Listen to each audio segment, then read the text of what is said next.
Welcome back to How to Craft Fair. Today's video is video number 2 in the How to Become a Craft Fair Vendor series. Okay, so now that you've named your business and you have an idea for what you want your booth identity to be, it's time to put yourself out there and start connecting with an audience who will appreciate your work.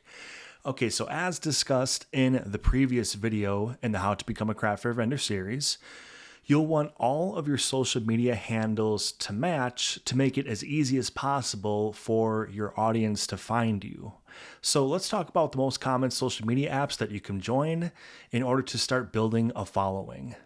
So by default, I feel like we kind of have to start with Facebook because it's almost like the OG social media app at this point, you know, like Facebook these days is making me feel old sometimes. Like I'll get those Facebook memories that pop up from like 13 years ago. Oof. Hey man, you're pretty old. Hello, darkness, my old friend. So out of all the social media apps that are out there, Facebook is probably going to be your easiest to get yourself onto in the beginning and get yourself started. When you think about it, Facebook is already loaded with your friends, your family, your coworkers. It's people that you already know and have some kind of a relationship with. So this is definitely going to be your first step, the one you want to get onto first to get yourself started. So on Facebook, when you're going to start some kind of a business presence, you basically have two different options. You have Facebook pages and Facebook groups. Now, a page is strictly run by you and only you.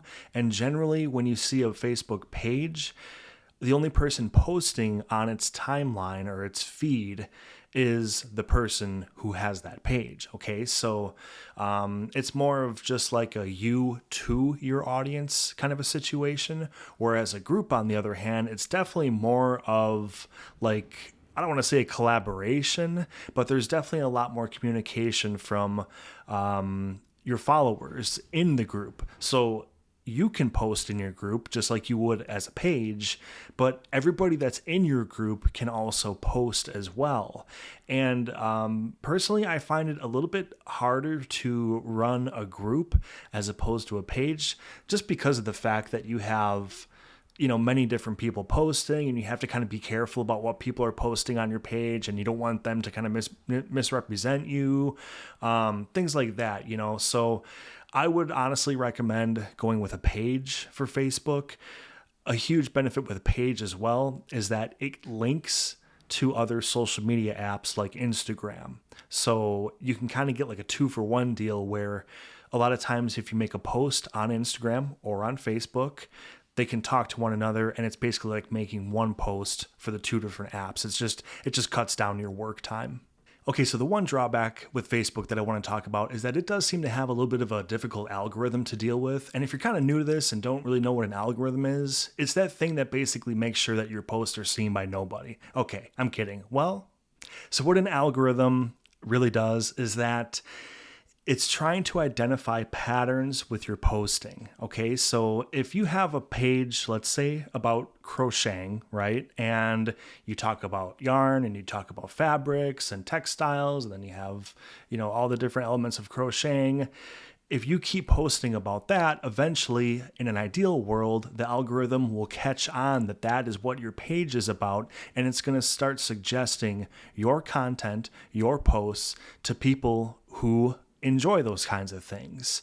So what you really want to do when you set a page up, or if you go with a group, whatever you decide to do, you want to try to keep your content consistent. Try to stay, relatively on topic and things like that, so that the algorithm can understand what your page is all about and start pushing it to the people who care about that. As soon as you start, using your page to post about anything and everything, the algorithm it's not going to know what to do with your posts because there's no traction, there's no repetition.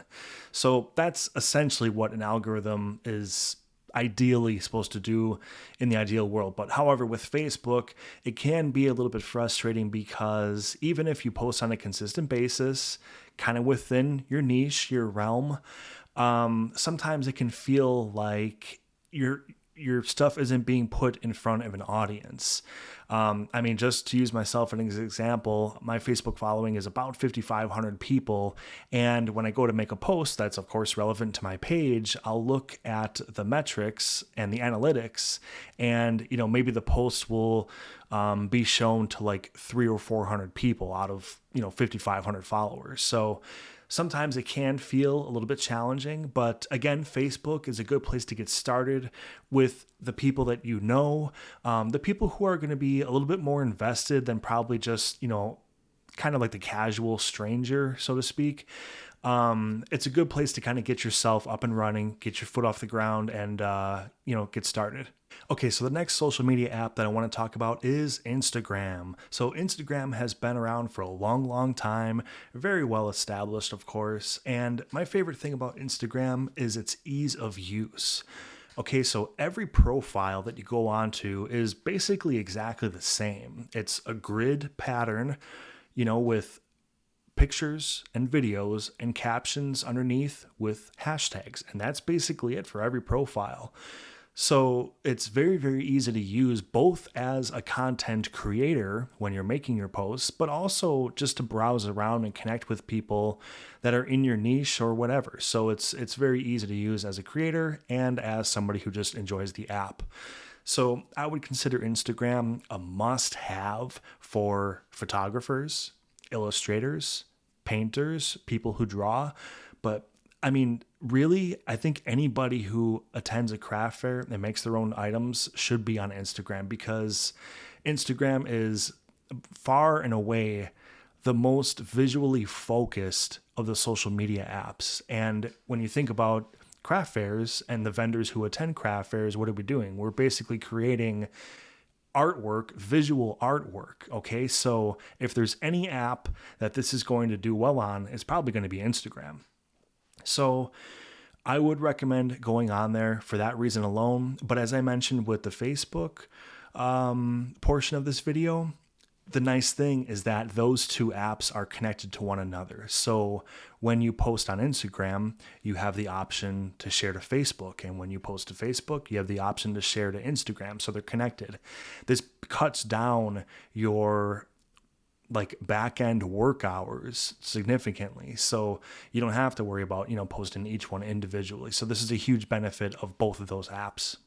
All right, so the next social media app I'd like to chat about is TikTok. So TikTok has, obviously come on pretty strong the last, probably 3 or 4 years.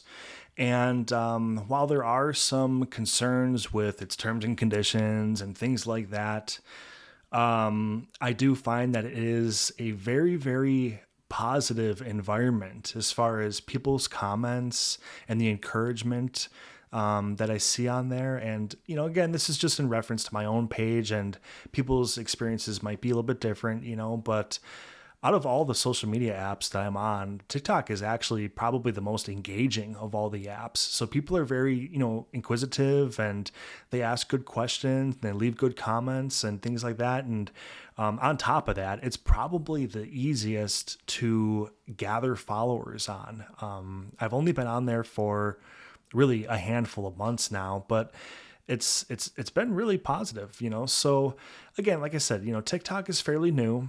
So its longevity hasn't been tested yet, but I feel like it's probably, kind of here to stay. Especially with, the concerns that have, come up with security and things like that, and, how the app monitors other things on your phone and things like that. But, to be honest, a lot of apps do that. So, really it's, kind of just name of the game of having a smartphone these days is a lot of your apps are kind of, listening and stuff like that. And, that's why, honestly, when you have a conversation with somebody about something completely random, like garlic sauce and pasta, and then 3 minutes later, you'll have an ad that loads on your phone of garlic sauce and pasta. How does that happen? And I had that happen to me a hell of a long time before I had TikTok. So something else is doing that, but, anyways, completely off track. I really like TikTok for its engagement, the community that's on there. I think crafting and art have a really, really strong presence on the app. This is another app that revolves a lot around hashtags. So you can search things by hashtags that are in your niche and, connect with people that way. And when I look things up using hashtags on TikTok, there are a lot of posts, and a lot of these posts have tons of likes and tons of comments with, they're not just like fluff comments, just to get comments. It's like people are really, really asking, good questions and connecting in a really great way. So honestly, I would recommend TikTok if you're fine with, the security issues that have been brought up with the app. It's been a really, really positive experience for me. And TikTok has also helped me grow on other apps, including YouTube, just by posting content on there and then tagging my YouTube page to videos and then to my profile. So that's another way that you can use TikTok, is kind of like a funnel to drive people to where you want them to go. So like ideally with your social media apps, you want to lead people somewhere. Okay, so you don't want them to just view your content and not like do anything. You either want them to come to your shows, or if you have a website, drive them to your website. That's one of the main perks of being on a social media app. Okay, so now I want to talk about my favorite app, YouTube. Hey, shout out to YouTube. Chose the red background today. All right. Also, I would not be mad if you subscribed.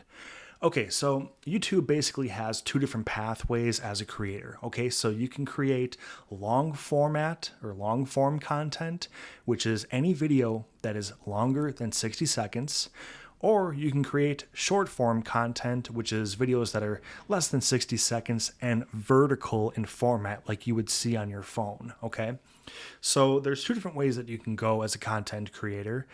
Ideally, like at first, I would probably try one, and it's probably going to be easier to get traction on shorts first, and they're a lot easier to make as opposed to the long format videos, which require more effort, more editing, longer content, bigger ideas. It's a little bit more challenging to put a long format video out there, especially on a consistent basis.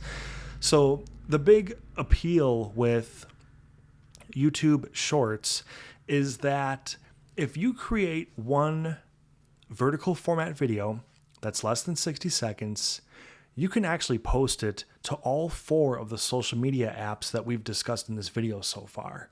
So YouTube Shorts, Instagram, TikTok, and Facebook. And Facebook and Instagram, they call it something a little bit different. They call them a reel. But again, like I said, if you create one video, you can potentially reach 4 different audiences by creating that one video. So that is absolutely huge. Now, another tip I want to give you is that when you do make a video and you're getting ready to post it, try to avoid overusing hashtags, okay? So it can kind of come off as spammy. Like, just for example, if you have a title that's like, check out my resin art or something like that, but then you have like 40 hashtags underneath it, it's kind of overkill. It's too much. So you want to try to stick with like 3 to 5 hashtags. And this is important, relevant to your video, not necessarily your channel. Okay, so you want the hashtags to be dialed into whatever that video topic is as possible. Because a lot of people, when they go on these social media apps, they'll do a search by hashtag, and they want the videos that show up in their feed after they do a search to be exactly relevant to that hashtag that they're looking for. Okay, so even though your channel might be about something a little bit different, you want the hashtags to be about that video in particular. So I don't want to end this video without talking a little bit about Etsy and a little bit about Pinterest. Now, these definitely aren't your typical social media apps like, Facebook or Instagram. Etsy, of course, its primary purpose is essentially an online storefront for creators. And then Pinterest, on the other hand, is more about topics and interests and things like that, but it's not really like a true social network. So I don't really want to spend a whole lot of time talking about these. If you're on Etsy as a seller, that's fantastic, and if you use craft fairs as a different, source of getting your name out there, that's great. A lot of people definitely do that. And then Pinterest is good for just research. I think Pinterest, its biggest appeal is just research for inspiration, ideas, things that'll, kind of light a fire underneath you and get you going.